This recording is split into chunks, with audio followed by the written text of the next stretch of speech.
नमस्कार, आप देख रहे हैं हरियाणा न्यूज और आपके साथ मैं अनु चौधरी। और वक्त हो चला है सुपरफास्ट 100 का। विधानसभा की कार्यवाही अनिश्चितकाल के लिए स्थगित कर दी गई है। सदन में आखिरी दिन कुल 6 विधेयक पारित हुए।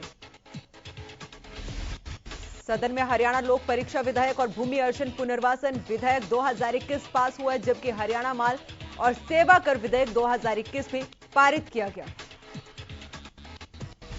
इसके अलावा हरियाणा विनियोग संख्या 3 विधेयक 2021 और पंचकुला महानगर विकास प्राधिकरण विधेयक 2021 पारित किया गया। इस दौरान हरियाणा परिवार पहचान विधेयक 2021 भी पास हुआ। मॉनसून सत्र के आखिरी दिन नेता प्रतिपक्ष भूपेंद्र सिंह हुड्डा ने सरकार से पेपर लीक मामले की सीबीआई जांच कराने की मांग की। उन्होंने कहा, जब सरकार मान रही है कि पेपर लीक हुआ है तो आखिर उसकी सीबीआई जांच कराने में दिक्कत क्यों है। सरकार पर्ची खर्ची की बात करती है, लेकिन नौकरियों के लिए हजारों लाखों का खेल शुरू कर दिया गया है। सीएम मनोहर लाल ने विपक्ष के सवालों का जवाब देते हुए पेपर लीक मामले की जांच सीबीआई से कराने से इंकार कर दिया है। उन्होंने कहा कि इस मामले की जांच पुलिस कर रही है।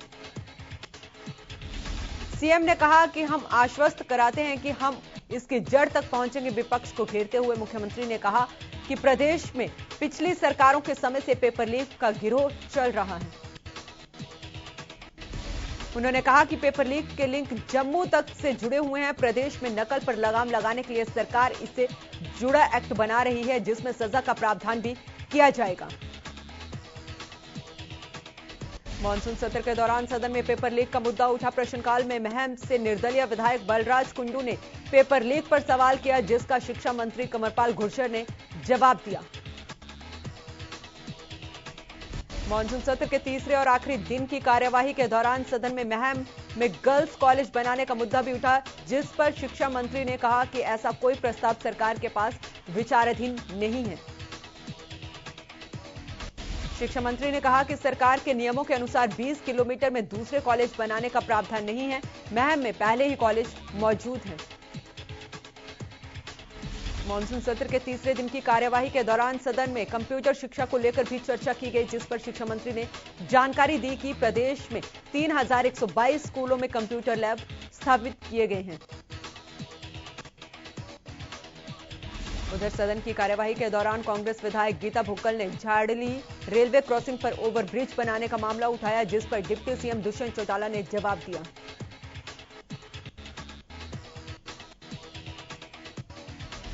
अब फरीदाबाद के सीएमओ और परिवहन मंत्री के बड़े भाई टिप्पर चंद शर्मा ने मंगलवार को बल्लभगढ़ की भगत सिंह कॉलोनी के एक निजी स्कूल में आयोजित वैक्सीन कैंप में पहुंचे।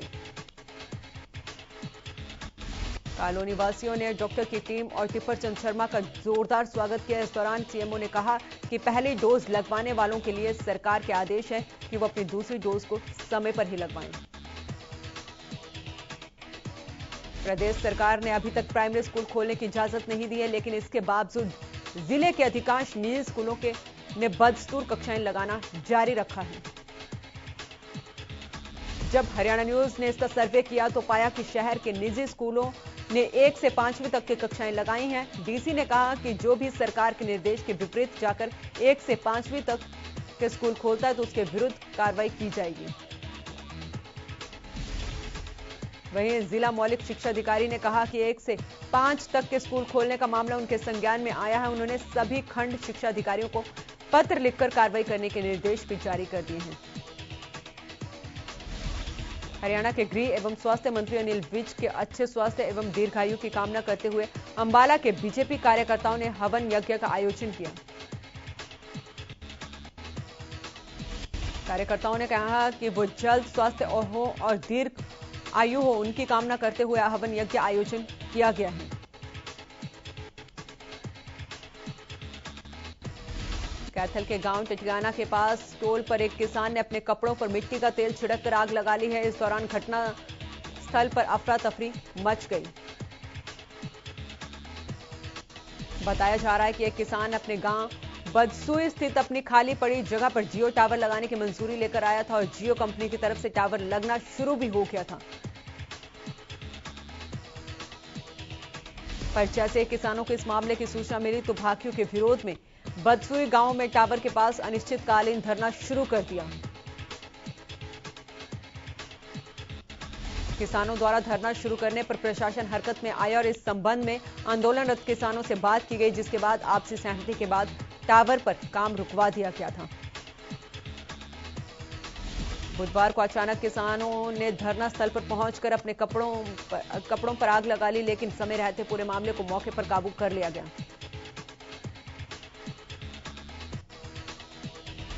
उचाना में बिजली की समस्या के चलते ग्रामीणों ने मंगलवार रात को हाईवे जाम कर दिया, जिसके बाद हाईवे के दोनों तरफ वाहनों की लंबी कतारें देखने को मिली।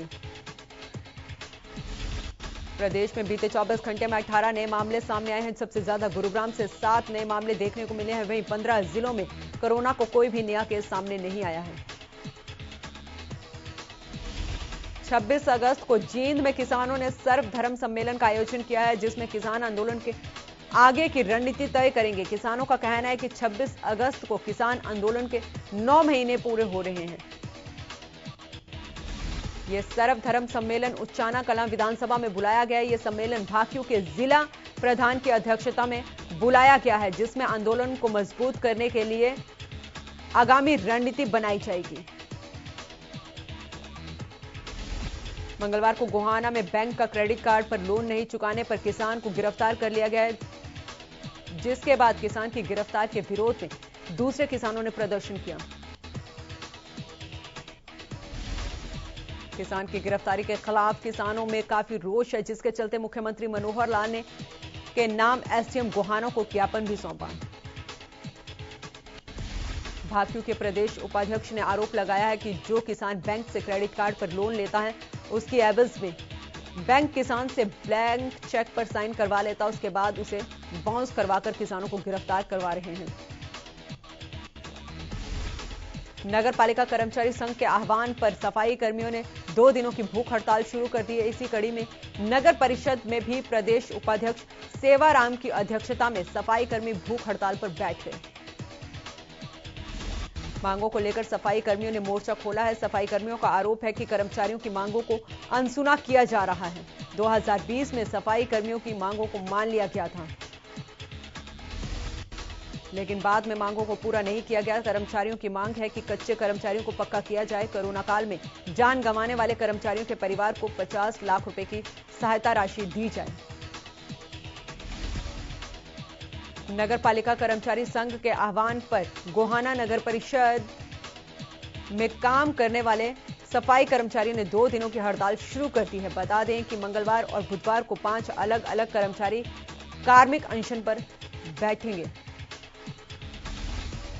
कर्मचारियों ने सरकार के खिलाफ नारेबाजी करते हुए सरकार पर लगाया वादा खिलाफी का आरोप। उन्होंने कहा कि प्रदेश भर के सभी कर्मचारी आने वाले 27 तारीख को एक दिन की छुट्टी लेकर हड़ताल पर रहेंगे। कर्मचारियों ने यह भी कहा कि सरकार ने उनकी लंबित मांगों को पूरा नहीं किया है, तो एक बार फिर कर्मचारी हड़ताल पर आंदोलन करने पर मजबूर होंगे। कोरोना जोखिम भत्ते, समान काम समान वेतन समेत कई मांगों को लेकर मंगलवार को सफाई कर्मचारी 2 दिन की भूख हड़ताल पर बैठे हैं। इस दौरान कर्मचारियों ने सरकार को चेतावनी देते हुए कहा कि अगर उनकी मांगें नहीं मानी गई तो सफाई कर्मचारी प्रदेश स्तरीय हड़ताल पर चले जाएंगे। उनका यह भी कहना है कि सरकार ने सिर्फ कोरोना योद्धा कर खुश तो किया, लेकिन उनके लिए कुछ नहीं किया। 2 दिवसीय भूख हड़ताल के बाद 27 तारीख को सफाई कर्मचारी पूरे प्रदेश में 1 दिवसीय अवकाश पर जाएंगे। अपनी मांगों को लेकर रोहतक में भी मंगलवार को नगर निगम के सफाई कर्मचारी 2 दिन की क्रमिक भूख हड़ताल पर चले गए हैं और ऐलान किया है कि 27 तारीख को पूरे प्रदेश में सफाई कर्मचारी हड़ताल करेंगे। इस दौरान नगरपालिका कर्मचारी संघ के प्रधान संजय बिडलान ने कहा कि सरकार बात करने के लिए तो बुला लेती है, लेकिन उनकी मांगों पर सहमति बनने के बावजूद भी अमल नहीं किया जाता। कैथल में आंगनवाड़ी वर्कर हेल्पर यूनियन की महिलाओं ने लघु सचिवालय में धरना दिया। इस दौरान आंगनवाड़ी वर्कर यूनियन के नेताओं ने कहा कि सरकार काफी समय से पोषण ट्रैकर ऐप पर काम करने का दबाव बना रही है। उन्होंने कहा कि हम कई बार कह चुके हैं कि हमें काम करने में कोई ऐतराज नहीं है, लेकिन पहले हमें ऑनलाइन काम करने के संसाधन उपलब्ध कराए जाएं, साथ ही उसकी पूरी ट्रेनिंग दी जाए। सिरसा के लघु सचिवालय में चौधरी देवीलाल यूनिवर्सिटी के डीएसएफआई के विद्यार्थियों ने डीसी को अपनी मांगों को लेकर ज्ञापन सौंपा। इस दौरान विद्यार्थियों ने जमकर नारेबाजी भी की। 15 अगस्त को फतेहाबाद के नजदीक गांव बुआना में बाबा भीमराव अंबेडकर की भूमूर्ति का अपमान किया गया था, जिसको लेकर छात्रों ने मंगलवार को कार्रवाई की मांग की और लघु सचिवालय में जय भीम के नारे लगाए। सरकार ने ग्राम पंचायतों के अधीन इलाकों में बिजली के बिलों पर टैक्स लगाने की नोटिफिकेशन जारी कर दिया है, जिसके तहत जनवरी 2021 से हरियाणा की ग्राम पंचायतों के अधीन इलाकों में बिजली के बिलों पर 2% टैक्स की वसूली की जाएगी। ग्रामीणों का कहना है कि पहले ही पेट्रोल, डीजल और गैस सिलेंडर के दाम बढ़े हैं, ऊपर से सरकार राहत देने के बजाय ग्रामीणों ने बिजली बिलों पर भी टैक्स लगाकर उन्हें और परेशान करने का काम कर रही है। ग्रामीणों का कहना है कि सरकार उन्हें गरीब करना चाहती है, इसलिए ऐसे टैक्स लगा रही है। उन्होंने कहा कि सरकार द्वारा बिजली बिल पर लगाए जाने वाले 2% टैक्स को नाजायज बताया जाए। बिजली निगम के कर्मचारियों के तबादले किए जाने से खफा एचएससीबी वर्कर यूनियन के धरने को 9 दिन हो चुके हैं, लेकिन अभी तक समस्या का कोई समाधान नहीं निकला है। धरने का सीधा असर बिजली उपभोक्ताओं पर पड़ रहा है। कर्मचारियों के धरने पर बैठे होने के कारण नए कनेक्शन के आवेदन करने वाले किसानों को परेशानी झेलनी पड़ रही है, लेकिन अधिकारी टस से मस होने को तैयार नहीं है। सर्किल सचिव ने कहा कि निगम द्वारा कर्मचारियों के गलत तरीके से तबादले किए जा रहे हैं। स्थानीय अधिकारी उन्हें रिलीव करने का दबाव बना रहे हैं, तो वहीं विभाग सरकार के दबाव के चलते गलत तबादले करने पर लगा हुआ है। रोहतक स्थित महर्षि दयानंद विश्वविद्यालय में स्नातकोत्तर की परीक्षाएं 1 सितंबर से शुरू होनी है, लेकिन अब इंसो छात्र इकाई ने इन परीक्षाओं का विरोध करना शुरू कर दिया है। इंसो का कहना है कि कोविड-19 के चलते पाठ्यक्रम पूरा नहीं हुआ है, इसलिए या तो परीक्षा पद्धति में बदलाव किया जाए या फिर इन विद्यार्थियों को अगली कक्षाओं में प्रमोट कर दिया जाए। इसी मांग को लेकर इंसो के सदस्यों ने वाइस चांसलर कार्यालय के बाहर जमकर प्रदर्शन करते हुए नारेबाजी की। यही नहीं, वाइस चांसलर कार्यालय की परिधि में घुसकर भी हंगामा किया। वन विभाग की ओर से करीब आधा दर्जन कॉलोनियों को 1 हफ्ते के अंदर खाली करने के नोटिस जारी किए गए हैं, जिसके बाद सोहना में पूरी तरह से हड़कंप मचा हुआ है, जिसे लेकर अब पंचायतों का दौर शुरू हो गया है। लोगों ने कहा है कि वन विभाग ने जो नोटिस लोगों के पास भेजे हैं वो ठीक नहीं है। वन विभाग ने करीब 500 साल पुराने ऐतिहासिक शिव कुंज नामक गर्म पानी के चश्मे को भी इसमें शामिल कर लिया है। तो फिर बाकी लोगों के पास भेजे गए नोटिस कितने वाजिब होंगे? आयोजित किए गई पंचायत में फैसला लिया गया कि 26 अगस्त को कस्बा वासियों की एक महापंचायत कस्बा के तिकोना पार्क पर होगी। गोहाना में आवारा पशुओं का आतंक देखने को मिल रहा है। जो परेशानियों का सबब बने हुए हैं, ये आवारा पशु गलियों और सड़कों के बीचों बीच बैठे रहते हैं, जिससे आए दिन हादसों का खतरा बना रहता है। नगर परिषद के प्रयासों के बाद भी आवारा पशुओं की टोली शहरों में घूमती नजर आती है। लोगों समेत पूर्व पार्षद भी लगातार अधिकारियों से शिकायत कर चुके हैं, लेकिन अधिकारी इन पशुओं को पकड़ने का आश्वासन ही देते हैं। नगर परिषद के अधिकारी का कहना है कि उन्होंने एक प्राइवेट कंपनी को पशुओं को पकड़ने का ठेका दिया हुआ है, जिसने इन पशुओं को पकड़ने का काम शुरू कर दिया है।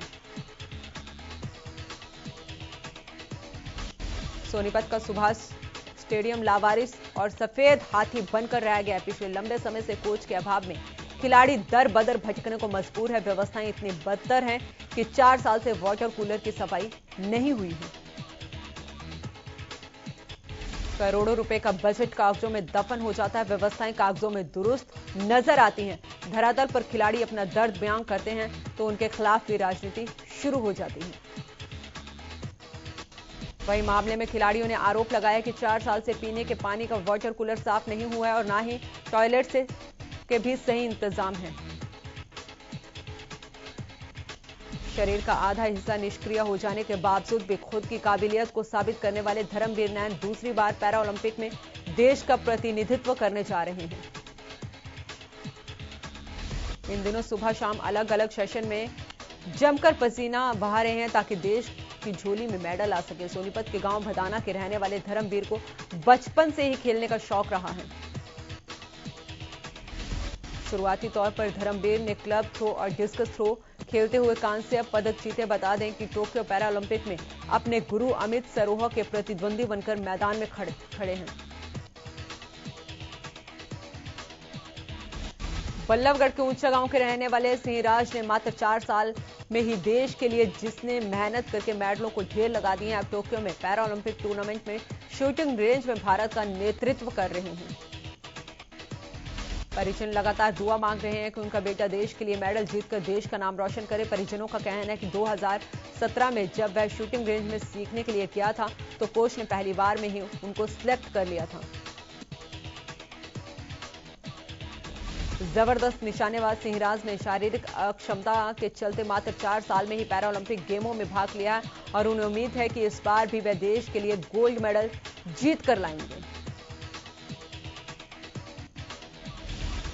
सिरसा में चर्चित रहे हनी ट्रैप मामले में अब सच्चाई खुलकर सामने आने लगी है। इस प्रकरण में फंसे अनेक लोगों पर दर्ज मुकदमे पुलिस ने खारिज कर दिए हैं।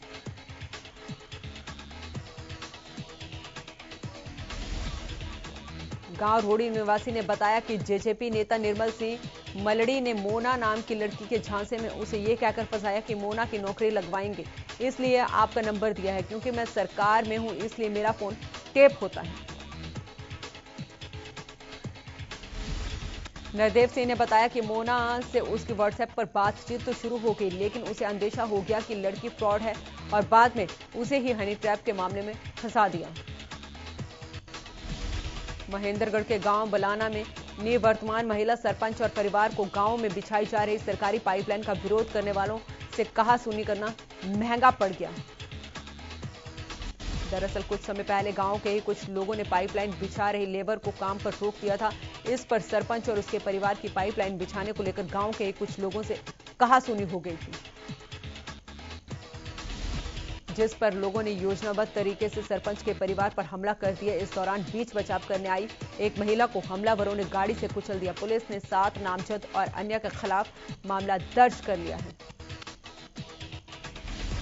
ऑनलाइन नौकरी के नाम पर ठगी करने वाले एक गिरोह का भंडाफोड़ करते हुए साइबर क्राइम ने 3 आरोपियों को गिरफ्तार किया है। तीनों आरोपी ऑनलाइन नौकरी के नाम पर हिसार के 2 लोगों से हजारों रुपए ठग चुके हैं। ठगी का शिकार हुए लोगों ने बताया कि पहले ऑनलाइन नौकरी निकाली जाती है, जिसके बाद आवेदन देने वालों को नौकरी के बहाने काम दिया जाता है। उसमें कमी निकालकर कोर्ट तक ले जाने की धमकी दी जाती थी। बाद में कोर्ट केस की धमकी देकर बेरोजगार युवक और युवतियों से हजारों रुपए ठग लिए जाते थे। हिसार के एचयू निवासी सुनील और आदमपुर की शिल्पा ने पुलिस को शिकायत दी थी। सीआईए पुलिस ने सिरसा में हुई बाइक चोरी की कई वारदातों का खुलासा करते हुए 4 आरोपियों को गिरफ्तार किया है। आरोपियों के पास से पुलिस टीम ने 9 बाइक बरामद की हैं। बताया जा रहा है कि बरामद की गई मोटरसाइकिल डब्बाली रोड, भादरा तालाब, नागरिक अस्पताल जैसे इलाकों से चुराई गई है। सोनीपत की सीआईए पुलिस ने मोस्ट वांटेड बदमाश को गिरफ्तार करने में सफलता हासिल की है। बता दें कि इन बदमाशों के ऊपर पहले से ही काफी मुकदमे दर्ज हैं। पुलिस लंबे समय से इनकी तलाश कर रही थी। इन बदमाशों की गिरफ्तारी के बाद पुलिस ने पेट्रोल पंप लूटने की साजिश के साथ साथ हत्या की भी वारदातों को सुलझाया है, जिनमें रोहतक हत्या की वारदात का भी खुलासा हुआ है। ये 5 आरोपी सोनीपत जिला के ही रहने वाले हैं। इनके पास से एक कार, 2 पिस्तौल, 7 जिंदा कारतूस और बटन वाले चाकू बरामद हुए हैं। बल्लभगढ़ के मेन बाजार से एक युवती के अपहरण करने का मामला सामने आया है, जहां कुछ युवक एक युवती का अपहरण कर ले गए। अपहरणकर्ता एक क्लिनिक में काम करता है और जब आसपास के लोगों ने इकट्ठा होकर उसका विरोध किया तो अपहरण करने वाले युवक युवती को उसके घर के सामने छोड़कर चले गए। मामले की शिकायत पुलिस को भी की गई, लेकिन पुलिस ने अभी तक इस घटना के संबंध में किसी तरह की कोई मामला दर्ज नहीं किया है।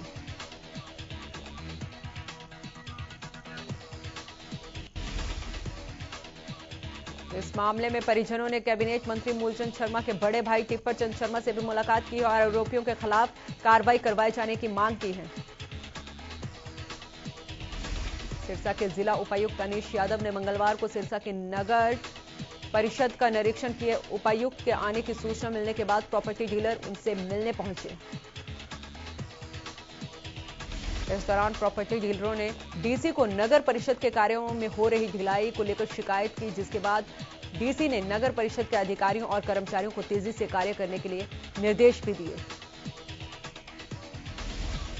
रेवाड़ी में एक चलती कार में अचानक आग लग गई। आग लगते ही गाड़ी की खिड़की लॉक हो गई, जिसके बाद कार में सवार दोनों लोगों ने गाड़ी के शीशे तोड़कर अपनी जान बचाई।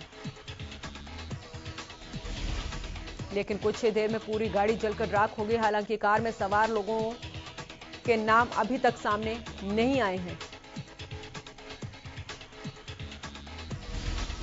सूचना के बाद मौके पर पहुंचे दमकल विभाग की गाड़ी ने आग पर काबू पाया।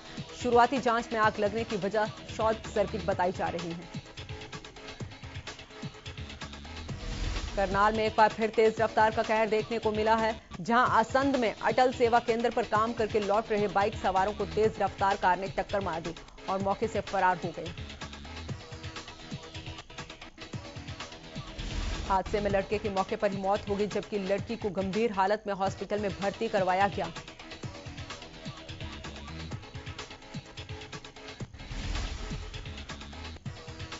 अफगानिस्तान पर तालिबान के राज का असर क्रिकेट पर भी पड़ने लगा है। 3 सितंबर से शुरू होने वाली अफगानिस्तान और पाकिस्तान के बीच वनडे सीरीज को स्थगित कर दिया गया है। यह सीरीज श्रीलंका में होनी थी।